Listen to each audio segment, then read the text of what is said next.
நாமக்கல் மாவட்டம் கொல்லிமலையில் பெய்த கனமழையால் அனைத்து அருவிகளிலும் நீர்வரத்து அதிகரித்திருக்கிறது. ஆகாய கங்கை அருவிக்கு சுற்றுலா பயணிகள் செல்ல தடை விதிக்கப்பட்டுள்ளது. கூடுதல் விவரங்களை செய்தியாளர் பரத்குமார் வழங்கிட கேட்கலாம். பரத்குமார், வணக்க விவரங்களை சொல்லலாம். நாமக்கல் மாவட்டத்தில் கடந்த 2 நாட்களாக தொடர் மழையானது பெய்து வருகிறது. இதனால் வேலைக்கு சென்றவர்களும் பள்ளி மற்றும் கல்லூரிக்கு செல்லும் மாணவ மாணவிகளும் கடும் சிரமத்துக்கு ஆளாகினர். இந்த சூழலில் நாமக்கல் மாவட்டத்தில் உள்ள அனைத்து அரசு மற்றும் தனியார் பள்ளிகளுக்கு விடுமுறை அளித்து மாவட்ட ஆட்சியர் கிருஷ்ணமூர்த்தி அறிவித்துள்ளார்.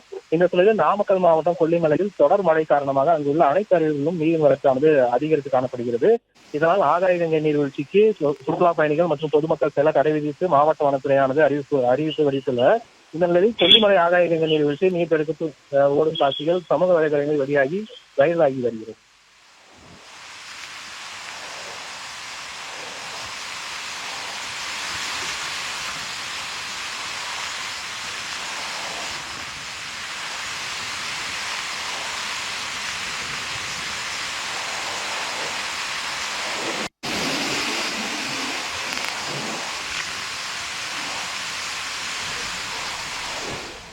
பிளே ஸ்டோர் மற்றும் ஆப் ஸ்டோரில் இருந்து பாலிமர் செயலியை QR கோடு மூலம் பதிவிறக்கம் செய்யுங்கள்.